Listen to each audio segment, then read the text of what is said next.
Hi and welcome back to Classic MGB. Now today we're somewhere very special, as often. It's Farnborough, it's the British Motorshow. Now there's not that many MGs around, but there's a lot of interesting stuff for car fans, so we'll get onto that in a bit. But first of all, a big thank you to Martin Lucas, who is the Vice Chair of the MGF Register, who's managed to let us into the display area, even though I've got my B. But actually we've had a quick walk round and we've got to get some filming done, so let's see what's about.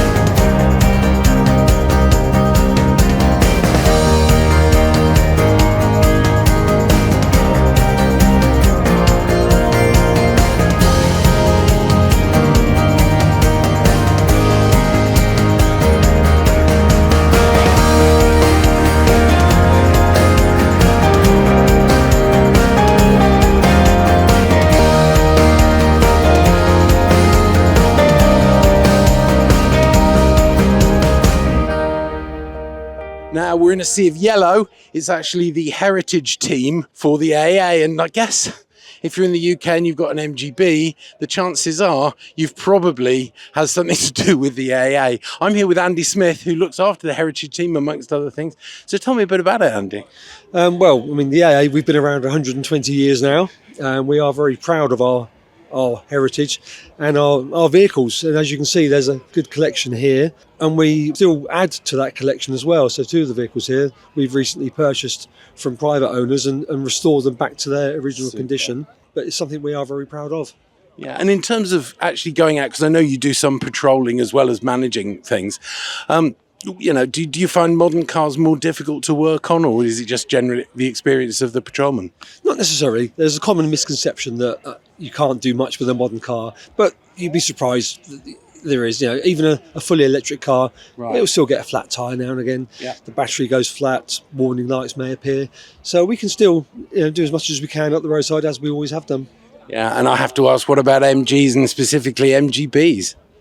I mean, we don't see as many in the winter, but in the summer, all the old stuff comes out, and we are prepared for those too. And I gather there's an acronym about MGs that you did mention a bit earlier. I mean, without meaning to offend your members, we like to say that an MG might stand for might go, and then you have the MGB, which might go bang, and then we have the MGB-GT, which is might go bang, get towed.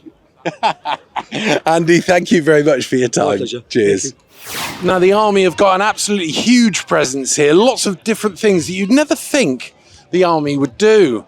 But actually, looking at this thing is a crane that can actually tow 25 tons, and it's used if things break down in the field. So there's not just cars here, there's lots of other interesting things, and it's really good to see what happens and what the Army do. They do have a lot of very odd machinery, and some of it's quite old, some old Defenders and things. So some of the parts are quite difficult to get hold of. So what they're starting to do now is 3D print things. And I'm with Sergeant Warder here, who's going to tell us a little bit about it. So how did it start? What's the sort of story? So yeah, like you said, some of the Land Rovers and that now, they're pushing on like 70 years old.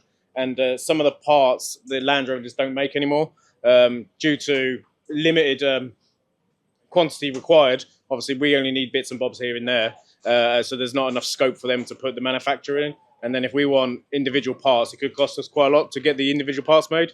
So we moved into 3D printing, as we have here, and we are starting to develop some of the parts. Some small parts like ourselves here. I've got it's something simple as a fuse box cover that goes under the dash, but this just protects 3 of the major fuses that are under for the vehicle. This is just a simple part that just protects it from water, but it's hard to get hold of. Obviously, they can make them, but they just don't make enough of them, and they're not available, widely available. So we print them, and then we fit them to the vehicles. It also goes on. We've got dash clusters. So obviously, this is just simple. This is a Land Rover dash cluster that came into us. As you can see, it is quite broken, and it is not usable anymore. So we had people come along and say whether we can build that. So then we've just designed using the part and using our software, and then made a part. This is fitted into a Land Rover currently now, out in the field somewhere, and is working perfectly fine. That's brilliant. And the thing I've noticed about some of your 3D printing is like this hinge. Whoops! I'll throw it around the place. It's incredibly strong. Yeah, so this is a hinge for a MAN SV. It's normally made out of metal. We use a nylon carbon fiber composite material, just the plastic. But obviously we know that's not going to be strong enough because the part is originally metal. So we've added extra strands of carbon fiber within it. So this is now very light, but also it is very strong. It's about as strong as the original part. So we would fit this to get ourselves back to the normal, back to unit or back to home base, where we can then fit the original part. Yeah, and you were saying earlier that you've actually got mobile units where you take printers out into the field. That's? Yep. So on a SV, we have what we call as a TC Oppo or a box body, and we deploy our printers that we have here and then a few others in the box body, so we can deploy in the field, plug our box body into a generator and print while in the field. So we could be out in the woods somewhere or the middle of nowhere, and we can still print parts for vehicles when they require it. This technology is fantastic, though, isn't it? It must be lovely for you to get into this. Yeah, so it is very good, and we are developing. We are new to it. The army is fairly new to it, but we are pushing, and we're going leaps and bounds with the technology. We are pushing ourselves at the moment for the Land Rover parts. We're moving on SV parts, and we're moving on to other parts. We're also doing tooling, so it's just stuff to make the guys' lives easier. So we use this bit here, a nice one which all the VMs love. This is just a clutch alignment tool. It just saves them time while lining up the clutch. It's just with a simple bit with a few threads. And it just lines up the flywheel too. The splines, yeah, absolutely. Yeah, the splines. It just makes their job a little easier. And then we've done a few other tools, ease of life. One that I like as well is the jerry can. To get the water out, you'd have to unscrew it, and then water will just pour out. We had an issue on an exercise where we're washing our hands before eating meals, and they would just lose too much water, so we have to keep refilling. So all we've done is design a simple tap with a screw, so you can just control the amount of water that comes out. Isn't that clever? Yeah, it's going quite well. We are pushing ourselves quite a bit. Well, sir, thank you very much for talking to us, and best of luck with it. Yeah, no problem. Thank you very much. Cheers. Yeah. Now, there's an awful lot of modern stuff here, but there's also a nice range of classics. And I found a stand called Classic Car Mechanic, and it is Eric Collins' business. So, Eric, tell me a bit more about Classic Car Mechanic. Well, I've always had a passion for the classics, and people ask me where I got trained on them. And of course, they were new cars when I started, because I'm an older gentleman, as you can probably tell. And I just love being around these old cars. So hence the reason for getting into the business. Support other people who share my passion to keep these old girls on the road. And what sort of stuff do you do? I mean, is it full restoration, servicing, or just the whole range? Anything, we'll do anything. So we do some modern stuff, so we'll do a modern service. We do tyres, we do wheel alignment, all that sort of thing. But we've got 3 full restorations going on at the moment. A lot of sort of brakes and electrical overhauls, anything. We'll do anything on any car. And of course, Classic MGB channel, I have to ask, what do you think about MGBs? I love an MGB. I've got an MGB myself. Actually, it's not running at the moment, but I don't think that's typical. We do a lot of work on MGBs and MG older A's, TDs, all sorts, and I like them. They're well supported. They've got a great community behind them, and yeah, I mean, what's not to love?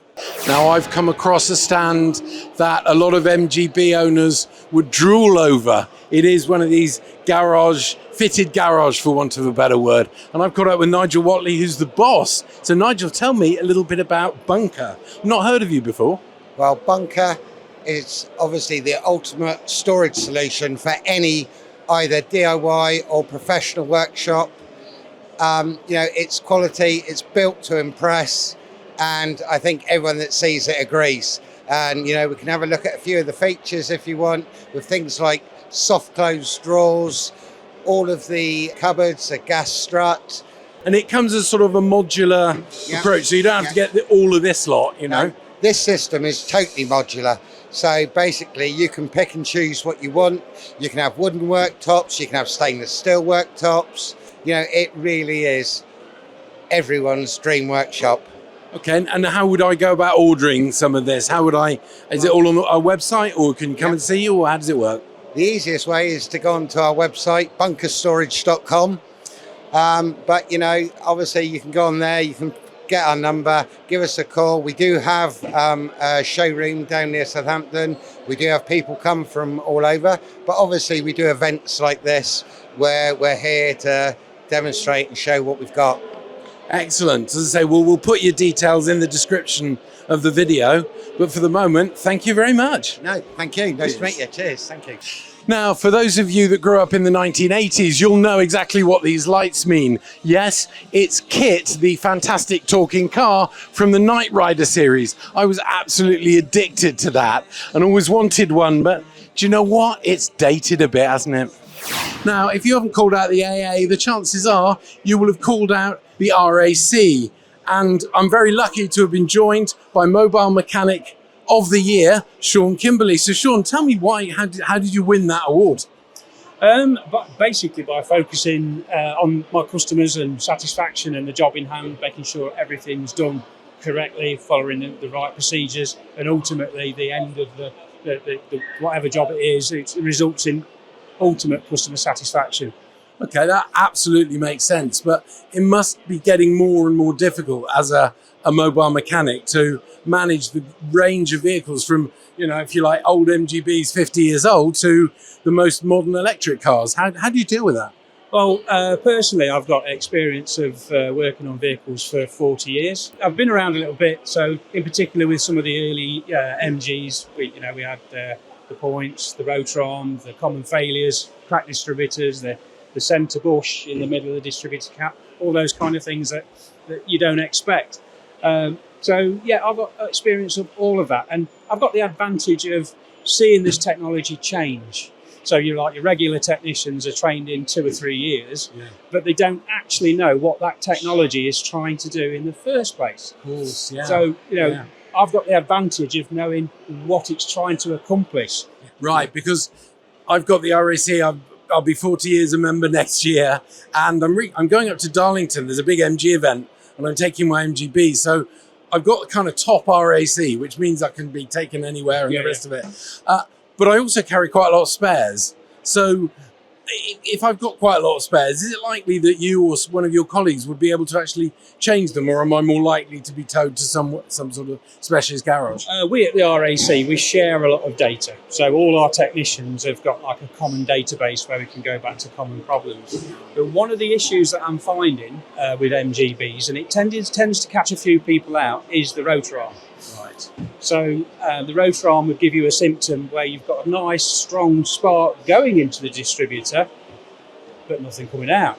So there's Straight connection from the top of the distributor cap. Exactly that. Yeah. So a really simple test that you can do at the roadside is to take the distributor cap off, get a king lead and hold it about 1/4 of an inch from the centre of the rotor arm and get somewhere to turn the engine over.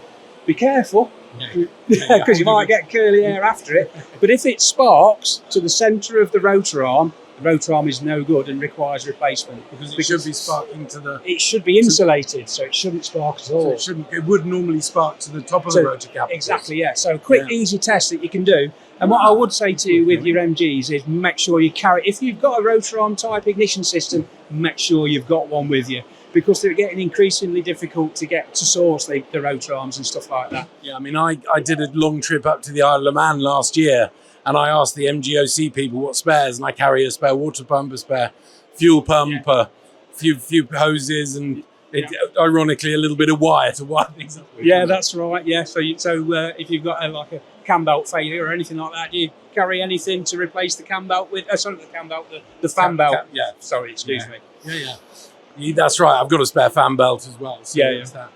Now, I have heard that we're standing in front of this challenge, which you're doing today at the show for children. Yeah. But you're a bit of an expert at it, and what it is something like you've got to undo 4 nuts with an impact driver, take the nuts and the washers off, and then do them back up by hand and torque them up. Yes. Now, what do you reckon time-wise you could do that in? I've so far I've been the fastest guy on it. 39 seconds was the time, and everybody else seems to be around the mid-40s to 50s. I think it's a little bit more luck than judgment, but that's my opinion. Now, I don't know what you think, those of you out there in YouTube land, but I think we should put Sean to the test, don't you? Alrighty, here we go. 3, 2, 1, go. He's doing well. Oh, one's got caught in the impact wrench. He's got 4 off. Dropped a nut, dropped a washer. We'll soon have that picked up. He's gotten back on. My word, this is amazing. Can you imagine if he was doing this on your car by the roadside? He probably wouldn't do it quite this quick. So he's coming in here. How are we doing, Mr. Timing? 28 seconds. Oh, he's going to be close. Got the torque wrench.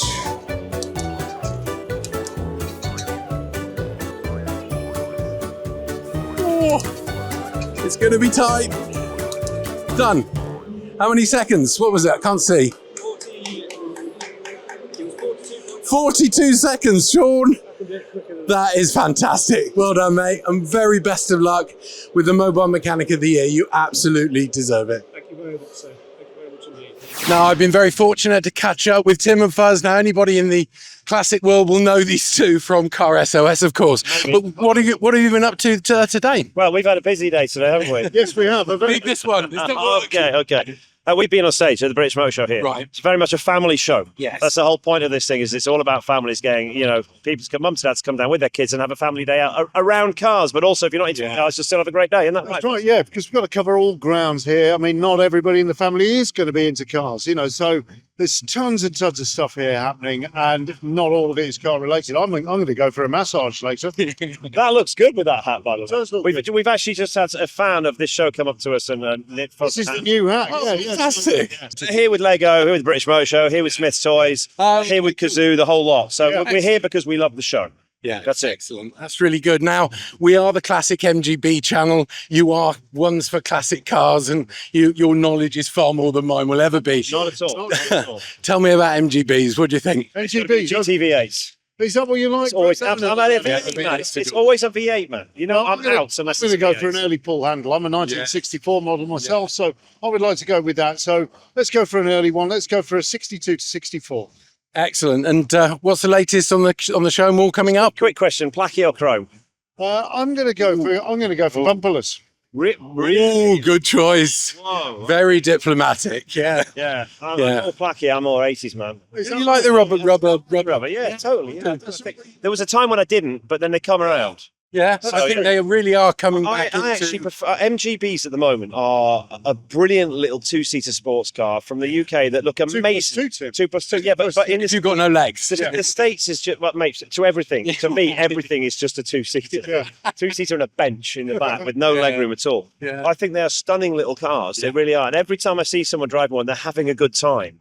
And that's the thing I'd say about MGB owners is they do it for the love of the car and for the love of life. Very true, yeah. I think the fashion is coming around again, because I think for a while the MGB was slightly in the doldrums because people moved on to the ubiquitous and easy to live with, probably easier to live with, MX-5 and things like that. Very true. But now it's come back. People have started having their heads turned by MGBs, and I think they are back on trend. Yeah, and I think parts availability as well. You can pretty much get anything you like for an MGB. Yeah, I love them. I love an MGB. I love a big Healy. The whole family of those cars. Do you like it? Like anything from the BMC stable? Yeah, absolutely. Yeah, they're lovely cars. And I don't own one, but did I ever own one? No, I didn't. I've had friends that have, but I haven't had an MGB.